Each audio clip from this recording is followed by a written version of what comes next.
यो कहानी हो मार्च 17, 1959 एडीको र स्थान हो तिब्बतको राजधानीमा अवस्थित नर्वलिङ्क प्यालेसको। नर्वलिङ्क प्यालेस दलाई लामाको समर रेजिडेन्स थियो, अर्थात् गर्मीको मौसममा दलाई लामाको पोजिसनमा भएका व्यक्ति यही प्यालेसमा आएर बस्ने गर्थे।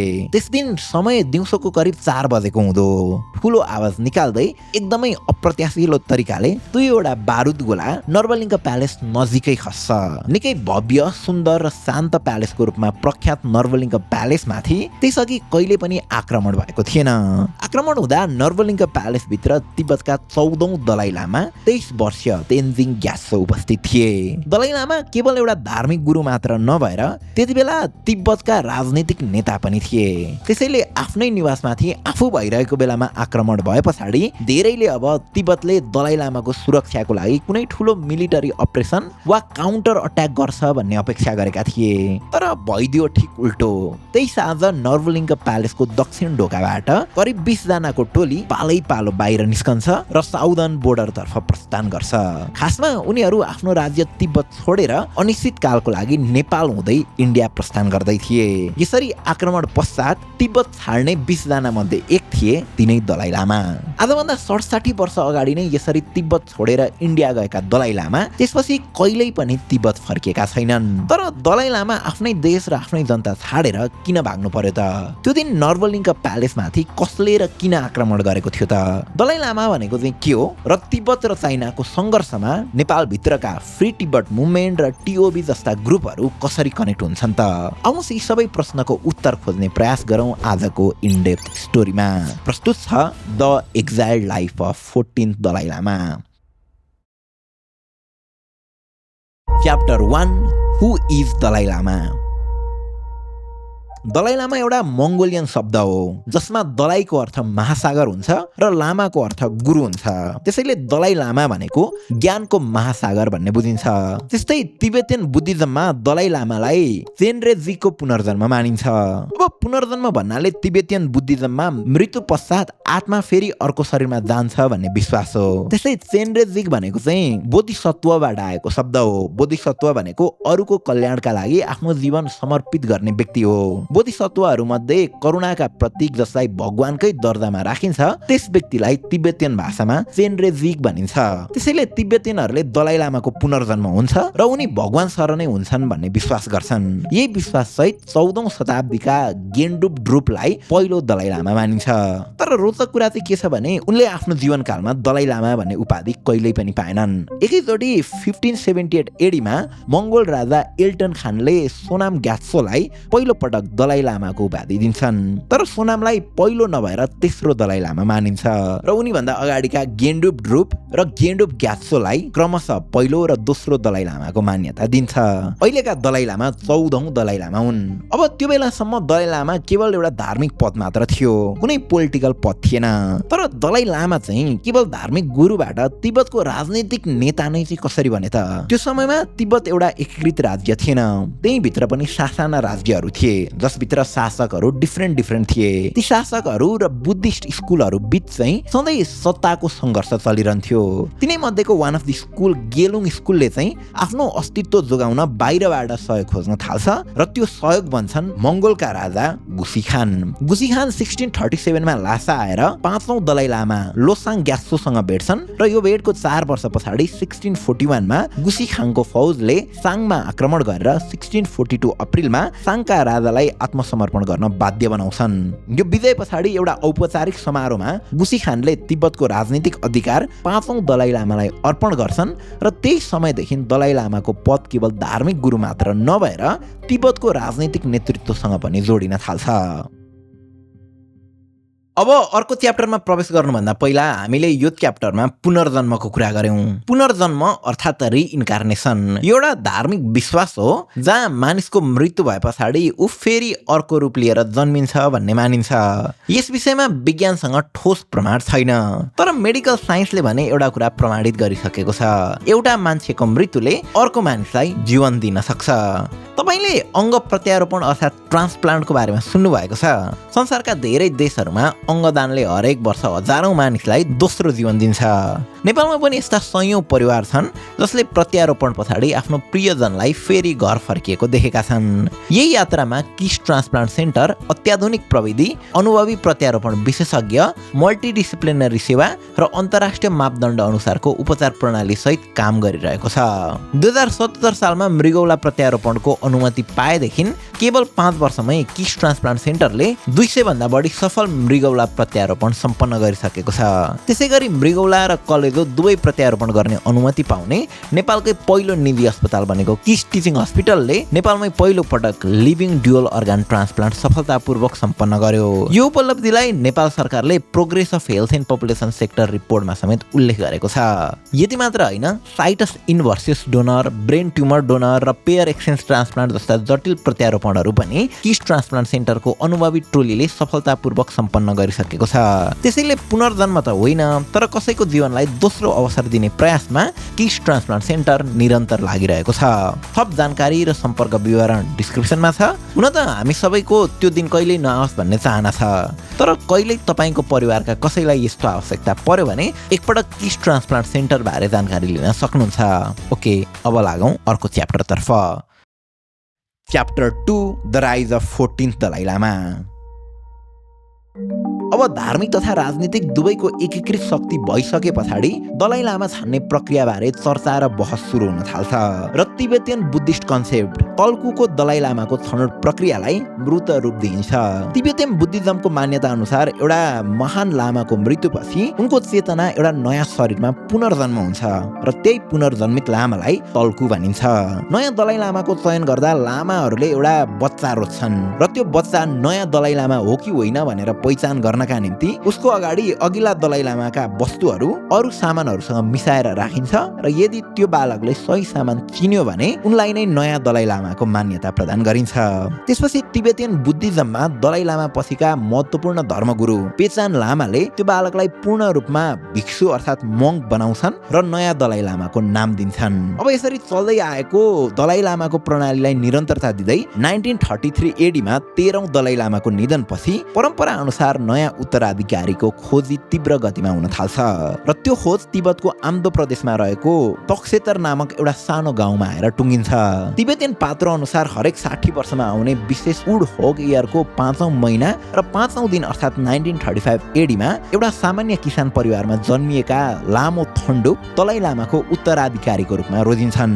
तिब्बतको राजधानी लासाको बीचमा मारपोरी अर्थात् रातो पहाडमाथि रहेको पोतला प्यालेसको hall of all good deeds भित्र एउटा भव्य समारोहमा 1940 AD फेब्रुअरी 22 मा औपचारिक रूपमा 4 वर्षीय लामो थन्डुपलाई तिब्बतको 14औं दलाई लामा घोषित गरिन्छ।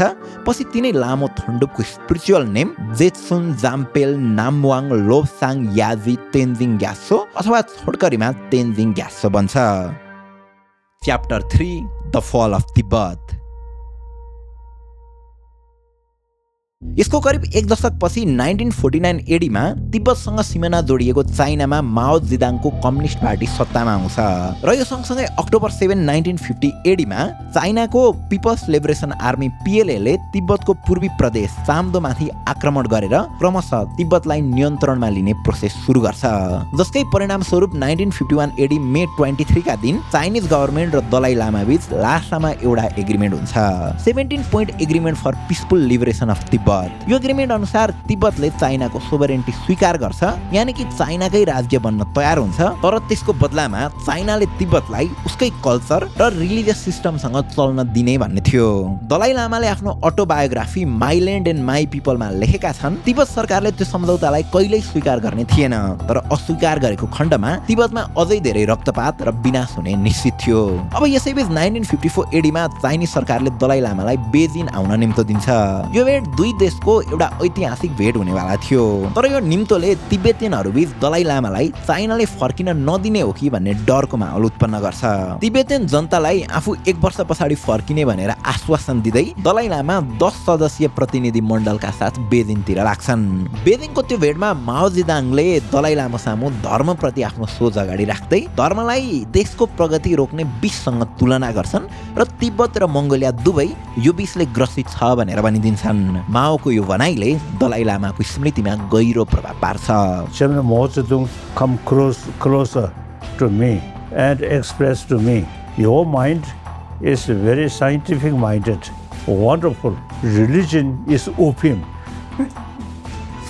I little bit shocked, but I just remain calm. Beijing बसाइमै दलाई लामाले चाइनिज नेसनल एसेम्ब्लीमा तिब्बतको प्रतिनिधित्व गर्छन्। यही समयमा दलाई लामाको 10औं पेन्सन लामासँग पहिलो पटक भेट हुन्छ। त्यसै गरी सो बसाइमै भारतका तत्कालीन प्रधानमन्त्री नेहरूसँग पनि उनको पहिलो भेट त हुन्छ, तर चाइनिज अफिसर्सहरूको प्रेजेन्समा उनले नेहरूसँग खुलेर कुरा भने गर्न सक्दैनन्। 1 वर्षको बेजिङ बसाइपछि 1955 एडीमा दलाई लामा लासा फर्किन्छन्। तिब्बतमा उनको आगमन लगत्तै प्रिपेरेटरी कमिटीको निर्माण गरिन्छ र कमिटीको चेयरम्यान दलाई लामालाई नै बनाइन्छ। उक्त कमिटीमा 51 जना सदस्य थिए। 51 जना मध्ये 46 जना तिब्बतीयन मेम्बरहरू नै थिए, तर उनीहरू तिब्बतीयन देखिए तापनि मेजोरिटी सदस्यहरू चाइनाका कठपुतली यानि कि पपेट भइसकेका थिए। उनीहरूले चाइनिज प्रस्तावमा सधैँ समर्थन जनाउँथे। दलाई लामा चाहिँ नामले मात्र चेयरम्यान भए तापनि असली पावर चाइनिज कम्युनिस्ट पार्टीकै हातमा थियो। यसरी चाइनाको दबाव तिब्बतमाथि बढ्दै जाँदा 1956 मा खाम र आम्दो क्षेत्रबाट विद्रोह सुरु हुन्छ। चाइनिज सेनाको कठोर दमन, गाउँ बस्ती र गुम्बाहरूमाथि आक्रमण र धार्मिक स्वतन्त्रतामाथिको हस्तक्षेपले यो विद्रोहलाई झनै व्यापक बनाइदिन्छ। खम्पा विद्रोहको नामले परिचित यो विद्रोहको कहानी अनि कारण र परिणाम बारे हामीले पहिला नै यो भिडियोमा चर्चा गरिसकेका छौं। 1958 एडी सम्म आइपुग्दा विद्रोहको आगो लासा समय आइसकेको थियो। एकातिर चाइनिज सेनाको दबाव र अर्कोतिर जनताको विद्रोह बीच दलाई लामा एक कठिन परिस्थितिमा थिए र यही परिस्थितिको बीचमा आउँछ 1959 एडीको मार्च महिना। चाइनिज जेनरल सांग चेनवूले दलाई लामालाई चाइनिज आर्मी क्याम्पमा हुने एउटा सांस्कृतिक प्रदर्शनी हेर्न निमन्त्रणा पठाउँछन्। तर त्यो निमन्त्रणासँग एउटा अस्वाभाविक शर्त पनि जोडिएको हुन्छ। शर्त अनुसार दलाई लामालाई बडीगार्ड बिना आउन र यो भेटको जानकारी गोप्य राख्न भनिन्छ। यो खबरले लासामा एउटा ठूलो संकटको दनको पिटिदिन्छ। सबैतिर एउटै मात्र हल्ला फैलिन्छ, चाइनिजहरूले दलाई लामालाई किडन्याप गर्ने योजना बनाउँदैछन्। मार्च 10 को बिहानसम्म लगभग 30,000 मानिसहरू दलाई लामाको रक्षा गर्न नर्बलिङक प्यालेस बाहिर घेरा हालेर बसिसकेका थिए। दिन बित्दै जाँदा तनाव झन बढ्दै जान्छ। मार्च 17 मा चाइनिज क्याम्पबाट नर्बलिङक प्यालेस नजिकै 2 बारुदका गोला खस्छन्। यसले ठूलो भौतिक क्षति नगरे तापनि अब के आउँदैछ भन्ने कुराको संकेत दिइरहेको थियो। चाइनिज सेनाको टार्गेट आफू भएको र आफू त्यहाँबाट नभागेमा महल बाहिरका जनताको ज्यान जोखिममा हुन्छ भन्ने कुरासँग दलाई लामा अवगत थिए। त्यसैले आफ्ना जनतालाई थप जोखिमबाट बचाउन दलाई लामा भारी मनले देश त्याग्ने कठिन निर्णय लिन्छन् र त्यही रात उनी सिपाहीको भेष लिएर हातमा राइफल बोकेर व्यक्तिगत मन्त्रीहरू, सिपाहीहरू र परिवारका केही सदस्यका साथ तिब्बतको दक्षिण सिमानासँग जोडिएको इन्डियातर्फ यात्रा सुरु गर्छन्। Chapter 4 life in exile. यसरी आजभन्दा 67 वर्ष अगाडि दलाई लामा तिब्बत छाडेर इन्डिया गएका थिए र आज पनि 2026 मा पनि दलाई लामा इन्डियाको हिमाचल प्रदेशमा रहेको धर्मशालाको मेक्लोडगञ्ज स्थित तुक्सलखाङ कम्प्लेक्समा बस्दै आएका छन् र यहीँबाट उनले सेन्ट्रल तिब्बतियन एडमिनिस्ट्रेसन अर्थात् तिब्बतको निर्वासित सरकार सञ्चालन गर्दै आएका छन्। उनको दाइ ग्यालो तण्डुप र भाइ तेन्जी चोइङ्गा दुवैले 2025 र 26 मा यही ठाउँमा आफ्नो अन्तिम सास फेरेका थिए। दलाई लामा आफै भने अहिले 90 वर्ष पुगिसकेका छन् र आफ्नो जीवन अन्तरालमा उनी केवल निर्वासनमा मात्र सीमित नरही तिब्बतको शान्तिको लागि प्रयासरत नै छन्। जस्तै 1987 एडीमा दलाई लामाले वाशिङटन डीसीमा युएस कांग्रेसको ह्युमन राइट कौकसमा एउटा महत्त्वपूर्ण स्पिच दिएर 5 पोइन्ट पिस प्लान अगाडि सारे, जसमा तिब्बतलाई शान्ति क्षेत्र बनाउने र चाइनासँग वार्तालाप सुरु गर्ने प्रस्ताव थियो। त्यसैगरी 1988 मा दलाई लामाले स्टार्सब्रोक फ्रान्समा युरोपियन पार्लियामेन्ट समक्ष स्टारबोर्स प्रपोजल पनि राखेका थिए, जुनमा उनले पिपल्स रिपब्लिक अफ चाइना भित्र एउटा सेल्फ गभर्निङ तिब्बतको शान्तिपूर्ण प्रस्ताव गरेका थिए। तर तिब्बतको अटोनोमीले आफ्नो सार्वभौमिकतामा असर पर्ने भनेकाले दलाई लामाको यो प्रयास पनि असफल भयो। यस्तै दीर्घकालीन शान्तिपूर्ण कयौं प्रयासहरूका कारण 1989 मा दलाई लामालाई नोबेल पिस प्राइज प्रदान पनि गरिएको थियो। उनले लेखेका पुस्तक र दिएको प्रवचनमा पनि शान्ति र करुणाको सन्देश महसुस गर्न सकिन्छ र उनको यही सन्देशहरूलाई समेटेको meditations the reflection of his holiness the Dalai Lama नामक अडियो बुकको लागि सन् 2026 मा दलाई लामाले ग्रामी अवार्ड समेत प्राप्त गर्छन्। यी सबैका बीच समयसँगै दलाई लामाको उमेर पनि ढल्किँदै गएको छ र यही लगत्तै तिब्बतीयन समुदाय तथा अन्तर्राष्ट्रिय स्तरमा who will be the next Dalai Lama अथवा will there even be a next Dalai Lama भन्ने प्रश्नबारे निकै चर्चा भइरहेको छ। Chapter 5 the next Dalai Lama. यिनै प्रश्नको बीच जुलाई 2, 2025 मा आफ्नो 90औं जन्मोत्सवको 4 दिन अगाडि दलाई लामाले एउटा आधिकारिक विज्ञप्ति जारी गर्दै दलाई लामा संस्थाको निरन्तरताबारे स्पष्ट पारेका थिए। आफ्नो उत्तराधिकारीको सम्बन्धमा उनले 2011 मै नियमित गरेको विधिलाई पुनः दोहोर्याउँदै 15औं दलाई लामाको खोजी र पहिचान गर्ने जिम्मा केवल इन्डियाको धर्मशालामा स्थित गार्डन पोड्रक ट्रस्टमा मात्र हुन्छ र यस प्रक्रियामा कुनै पनि सरकार या अन्य संस्थाको हस्तक्षेप स्वीकार हुने छैन भनेर भनेका थिए। अर्थात् चाइनाले आफू खुसी दलाई लामा छान्न पाउँदैन। उनकै ट्रस्टले तिब्बती बौद्ध परम्पराका मुख्य धर्मगुरुहरू र लिङ्केजसँग जोडिएका धर्म प्रोटेक्टरहरूसँग परामर्श गरी परम्परागत विधि अनुसार नै नयाँ उत्तराधिकारी चयन गर्नुपर्ने कुरा उनले राखेका थिए। दलाई लामाले आफ्नो किताब भोइस अफ द भोइसलेसमा भनेका छन् उनको वर्तमान जीवन तिब्बत बाहिर बितेको हुनाले उनको पुनर्जन्म पनि तार्किक रूपमा तिब्बत बाहिरको स्वतन्त्र संसार अर्थात् फ्री वर्ल्डमै हुन्छ। दलाई लामा थप लेख्छन् पुनर्जन्मको मूल उद्देश्य नै पुरानो कामलाई अगाडि बढाउन, संसारबाट करुणाको आवाज बन्न र तिब्बतीयन जनताको चाहनाको प्रतीक बन्न आगामी दलाई लामा फ्री वर्ल्डमै जन्मनु पर्छ। यही प्रसङ्गमा चाइनिज पक्षको धारणा भने भिन्न छ।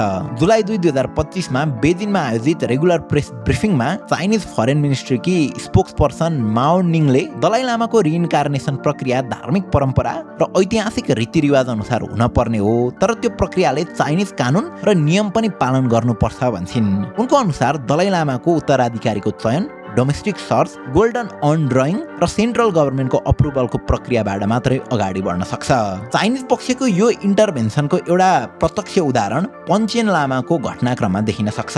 पञ्चेन लामा तिब्बतीयन बुद्धिज्ममा दलाई लामा पछिको सबैभन्दा ठुलो स्पिरिचुअल अथोरिटी हुन् र तिब्बतमा दलाई लामा र पञ्चेन लामाको नाता एकअर्काको पुनर्जन्म पहिचान गर्ने शताब्दीौं पुरानो परम्परामा आधारित छ। 10औं पञ्चेन लामाको शङ्कास्पद निधनपछि 1995 एडी 15 मेमा दलाई लामाको रोजाइ अनुसार 6 वर्ष बालक गेन्डुम चोकी नियमीलाई 11औं पञ्चेन लामा घोषित गरिएको थियो। तर त्यो घोषणाको 3 दिनभित्र उनी र उनको परिवार नै गायब हुन्छ र यो घटनाको 6 महिना पश्चात चाइनिज सरकारले आफ्नो एप्रुभड क्यान्डिडेट ग्याल्सेन नोर्बुलाई 11औं पञ्चेन लामाको रूपमा घोषित गर्छ। आजको दिनसम्म पनि तिब्बतीयन जनताले उनलाई पञ्चेन जुमा अर्थात् झुटो पञ्चेन भन्छन् र अझै पनि उनलाई आफ्नो धार्मिक गुरु स्वीकार गर्दैनन्। अनि यता अपहरणमा परेका पञ्चेन लामाको बारेमा चाहिँ बेजिङ सरकारको अनुसार उनी सामान्य जीवन बिताइरहेका छन् भनेर भनिएको छ, तर त्यो एकतर्फी दाबीको कुनै प्रमाण भने भेटिएको छैन।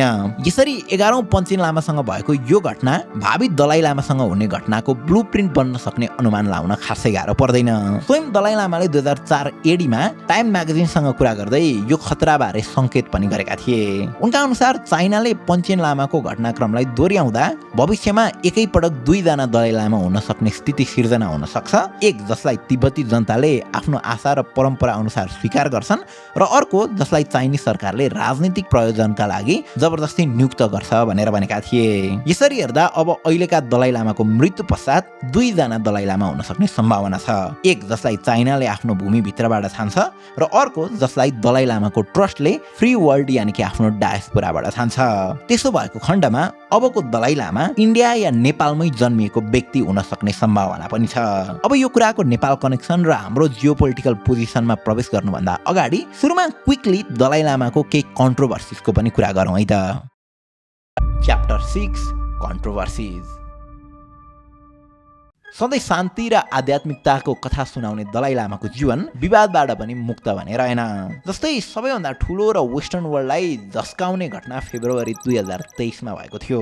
नर्दर्न इन्डियाको धर्मशालामा एउटा पब्लिक इभेन्ट हुँदै गर्दा एउटा सानो बच्चाले दलाई लामालाई अङ्गालो मार्न रिक्वेस्ट गर्छन्। 87 वर्षीय दलाई लामाले बच्चालाई स्टेजमा बोलाउँछन्, उनको ओठमा किस गर्छन् र त्यस पछाडि आफ्नो जिब्रो बाहिर निकालेर त्यस बच्चालाई क्यान यु सक माई टङ भन्छन्। यो भिडियो क्लिप भाइरल हुने बित्तिकै सोसल मिडियामा विशाल विशाल आउटरेज हुन्छ र ग्लोबल अडियन्सले दलाई लामाको यो इन्सिडेन्टलाई आलोचना गर्छन्। विवाद यतिसम्म बढ्यो कि अन्ततः दलाई लामाको अफिसियल अफिसले नै माफी माग्नु पर्यो र उनको व्यवहारलाई इनोसेन्ट र प्लेफुल टिजिङको रूपमा व्याख्या गर्नु पर्यो। तर यो व्याख्याले पनि विश्वभरि उठेको आलोचनालाई पूर्ण रूपमा शान्त गर्न सकेन। योभन्दा अगाडि 2019 एडीमा पनि दलाई लामा आफ्नो एउटा सेक्सिस्ट रिमार्कको कारण विवादमा तानिएका थिए। बीबीसीसँगको एउटा इन्टरभ्यूमा जर्नलिस्टले उनलाई के तपाईँ पछिको नयाँ दलाई लामा एउटा महिला पनि हुन सक्छिन् भनेर प्रश्न सोध्दा उत्तरमा दलाई लामाले हो हुन सक्छिन्, तर यदि महिला दलाई लामा आउँछिन् भने उनी अट्र्याक्टिभ हुन जरुरी छ, नत्र मान्छेहरू त्यो मुहार हेर्न रुचाउँदैनन् भनेर भन्छन्। You once said that you would be open to a female successor. That also possible. You also told one of my colleagues that that female must be attractive, otherwise it's not much use. Okay, yes. Can you see why that comment upset a lot of women? That is one time. If female Dalai Lama comes, and should be more attractive.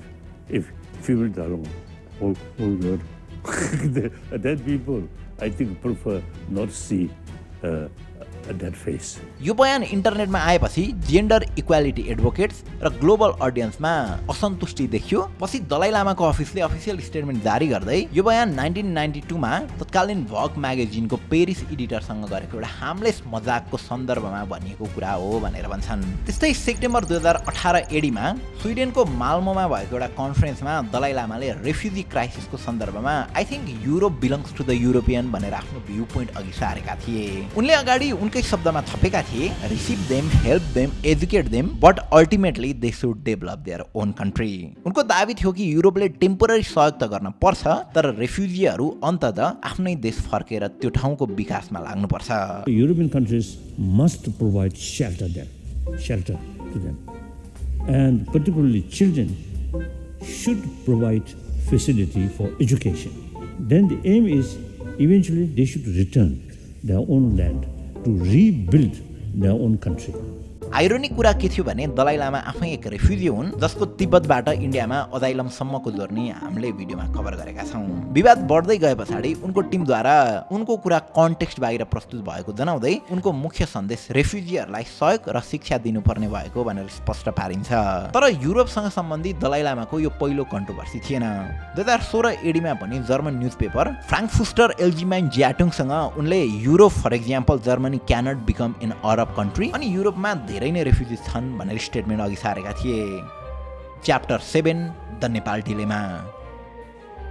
अब यो कहानीको अर्को महत्त्वपूर्ण पक्ष हाम्रो आफ्नै देश नेपाल हो। नेपालमा हाल करिब 20,000 तिब्बतीयन शरणार्थीहरू बसेका छन् र चाइना र इन्डिया बीच स्यान्डविच भएको नेपालको लागि तिब्बतको प्रश्न सधैँ एउटा संवेदनशील जियोपोलिटिकल रसाकसी बनिरहेको छ। खम्पा विद्रोहको समयमा नेपालको मुस्ताङबाट नै तिब्बतीयनहरूले खम्पा विरोधी गतिविधि गरे पछाडिदेखि नै चाइनाले नेपाललाई वान चाइना पोलिसीमा कमिटेड रहन दबाब दिँदै आएको छ। त्यस पछाडि नेपालले बिस्तारै तिब्बतीयनहरूको राजनीतिक गतिविधिमाथि प्रतिबन्ध कस्दै लग्यो। 1989 मा नयाँ आएका तिब्बतीयनहरूलाई रेफ्युजी कार्ड दिने काम बन्द गर्यो। 2005 मा काठमाडौँ स्थित दलाई लामाको तिब्बत अफिस बन्द गरिदियो र 2008 मा बेजिङ ओलम्पिक्स अगाडि फ्री तिब्बत प्रोटेस्टहरूपछि झन कडा निगरानी र प्रतिबन्ध लगायो। यही तनाव 2026 को जुलाई महिना यानि कि रिसेन्टली पनि फेरि एकचोटि सतहमा आयो। जुलाई 6 2026 मा काठमाडौँको नागार्जुन स्थित नामग्याल स्कुलमा दलाई लामाको 91औं जन्मोत्सव मनाइयो। सरकारले सडकमा हुने कुनै पनि जुलुस, जमघट वा प्रोटेस्ट प्रदर्शनमाथि पहिला नै प्रतिबन्ध लगाएको थियो, तर स्कुल भित्र भएको प्रोग्राम पनि सामान्य रहेन।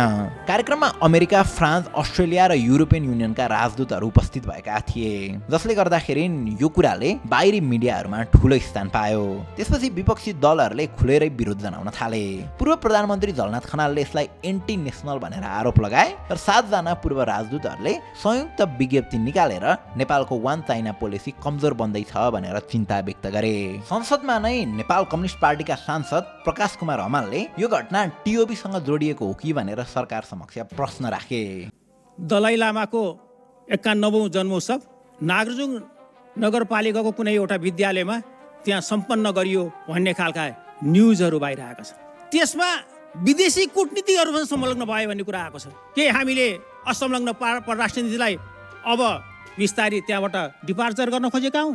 यो सरकारको सुरुवात हुँदाखेरि शुभकामना दिने यो एक्जाइलमा रहेको टिबेटियन गभर्मेन्ट र त्यसपछि त्योभन्दा अगाडि यहाँ आन्दोलनमा सरिक भएका टिओबीसँग त यो जोडिएको छैन। अब पछिल्लो समय एकदमै चर्चामा आइरहेको यो टिओबी भनेको चाहिँ के हो त? 2025 सेप्टेम्बरमा भएको नेपालको जेन्जी प्रोटेस्टको बेला केही युवाहरूले टिओबी लेखेको ब्ल्याक टी सर्ट लगाएको तस्बिर र भिडियोहरू भाइरल भए। ग्रुपको आधिकारिक दाबी अनुसार टिओबी भनेको र्यापर हाकिम यानि कि सुरेन्द्र गुरुङसँग सम्बन्धित एउटा युवा समूह द ओरिजिनल ब्रदर्स हो। तर एकचोटि तिब्बतियन ओरिजिनल ब्लड लेखेको अर्को डिजाइनको टी सर्ट पनि सामाजिक सञ्जालमा देखियो। यही कारणले सोसल मिडियामा तिब्बतियन समुदायमाथि नै प्रोटेस्टलाई हाइज्याक गरेको आरोप लगाएर जिनोफोबिक टिप्पणीहरूसम्म आए। यसै विवादको लहरमा जेन्जी आन्दोलन पछिको सरकारमा मन्त्री बन्न लागेकी तासी ल्यान्जुमलाई पनि तिब्बतियन शरणार्थी हो कि भनेर गलत आरोप लाग्यो। फलत उनी मन्त्री बन्न पाइनन्। यी घटनाहरूले नेपालको राजनीतिक र सामाजिक स्ट्रक्चरभित्र तिब्बत प्रश्न कति गहिरो गाडिएको छ भन्ने देखाउँछ। यी सबैका बीच जुलाई 10, 2026मा नेपालको परराष्ट्र मन्त्रालयले प्रेस ब्रिफिङमा नेपाल वान चाइना पोलिसी प्रति प्रतिबद्ध छ भनेर फेरि स्पष्ट गरायो। नेपाल एक चीन नीतिप्रति प्रतिबद्ध रहेको छ र नेपालले आफ्नो भूमि कुनै पनि छिमेकी मुलुकको हित विपरीत प्रयोग हुन नदिने आफ्नो स्थापित नीतिमा अडिग रहेको छ। तर यही सन्दर्भमा पूर्व परराष्ट्र मन्त्री नारायण काजी श्रेष्ठले अर्को महत्त्वपूर्ण कुरा उठाएका थिए। आगामी दलाई लामा नेपालभित्रै घोषित हुन सक्ने चान्सेसहरू देखाएर नेपाल बिस्तारै ठुलो शक्ति राष्ट्रहरूको स्ट्राटेजिक हिटमा तानिएर जान्छ कि भन्ने चिन्ता उनले जनाए। यसरी हेर्दा चाइनाको लागि दलाई लामा एउटा धार्मिक व्यक्ति मात्र होइन, सेपरेटिस्ट राजनीतिक प्रश्न हो र नेपाल जो तिब्बत र यसको सबैभन्दा ठुलो तिब्बतियन शरणार्थी समुदायको नजिकमा पर्छ त्यो प्रश्नबाट हामी कहिल्यै पनि टाढा बस्न सक्दैनौँ। अब यस्तो कठिन जियोपोलिटिकल सिचुएसन नेपालले कसरी ह्यान्डल गर्दै जान्छ त्यो त समयसँगै थाहा हुँदै जाला। तर यही कथाको अर्को पाटो कसरी तिब्बतियन खाम्पाहरूलाई अमेरिकाको सिआइएले प्रयोग गरेर नेपालभित्रकै मुस्ताङबाट चाइना विरोधी गतिविधिमा संलग्न गरायो त्यो बुझ्न हाम्रो यो खम्पा विद्रोहको भिडियो हेर्न नभुल्नुहोला। हस्त, थ्याङ्क यू फर वाचिङ।